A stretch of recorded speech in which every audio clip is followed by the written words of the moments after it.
कपड़े धोने वाली बहू। शादी के पहले से ही विभा को कपड़े धोने का बड़ा शौक था।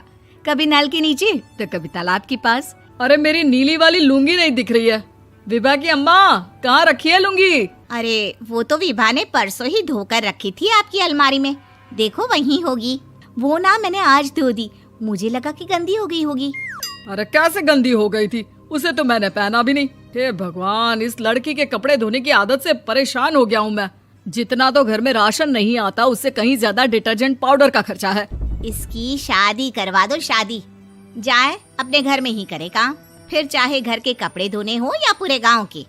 हाँ ठीक बोल रही हो, देखता हूँ मैं कोई लड़का। वो दिन भी आ जाता है जब विभा को देखने लड़के वाले आ जाते हैं। लड़की मुझे अच्छी लगी। होने वाली सास कहती है, बेटी अगर कुछ पूछना है तो पूछ लो। वैसे तो हमारी लड़की बहुत ही शर्मीली है, जो बोल दो वो मान लेती है, इसे क्या पूछना होगा। अरे कैसी बात कर रही हो माँ, मुझे इन लोगों के घर रहना है, सवाल तो कई है। हाँ हाँ बेटा, पूछ लो ना, क्या पूछना है। आप लोगों के घर कपड़े कौन धोता है?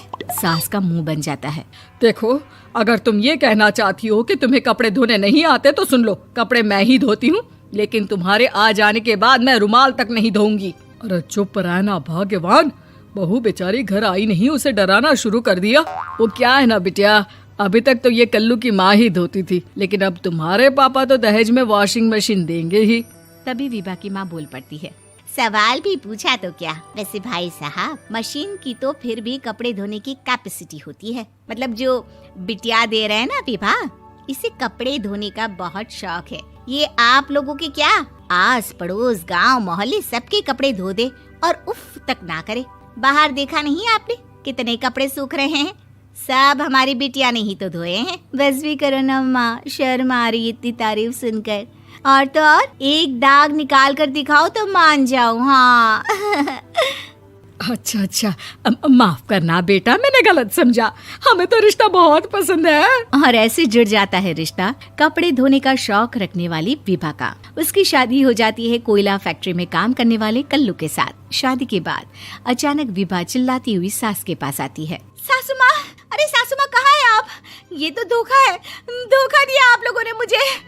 इसे ससुर के चक्कर के बारे में पता चल गया। अरे तो उसमें तुझे क्यों धोखा मिला है? अरे नल में पानी नहीं आता, कपड़े कैसे कब धुलेंगे?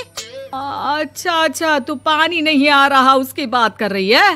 तो आपने क्या सोचा? कुछ नहीं। अच्छा, तेरी माँ ने कहा था कि कपड़े धोने का शौक है तुझे, याद आया मुझे। शौक बोलकर कपड़े धोने वाले मेरे जुनून को कम ना आके सासू माँ, कपड़ा धोना मेरा गुरूर है। तभी पति भी वहाँ आ जाता है। अभी मैंने इसे सनी देओल की फिल्म दिखाई है, उसी के डायलॉग मार रही है माँ। अच्छा सुन, साफ बता रही हूँ, पानी सुबह 4 से 6 और शाम को 10 से 12 आता है, समझी? विभा टाइमिंग सुनकर हैरान हो जाती है। ये क्या भूतों का मोहल्ला है? सुबह 4 बजे उठकर कौन कपड़े धोता है? 4 बजे टंकी में पानी जाता है, फिर सारा दिन धोना ना, किसने मना किया? अरे कैसी बात कर रही हैं? 200 लीटर की टंकी में कितने कपड़े धो लूंगी मैं? सुबह ही उठ जाऊंगी मैं। अब क्या था, विभा सुबह 4 से लेकर रात के 12 बजे तक कपड़े ही धोती रहती। एक रोज सास पड़ोस से निकलकर कहीं जा रही होती है कि साथ वाली कहती है, हाँ कल्लू की माँ, जरा ये बताओ कि 2 साड़ी है, 2 ब्लाउज और एक पेटीकोट और एक नाड़े वाला लंबा कच्छा। हाँ तो? अरे तो क्या, कितना लोगी धुलाई ये बताओ। धोबन दिख रहे हैं हम क्या?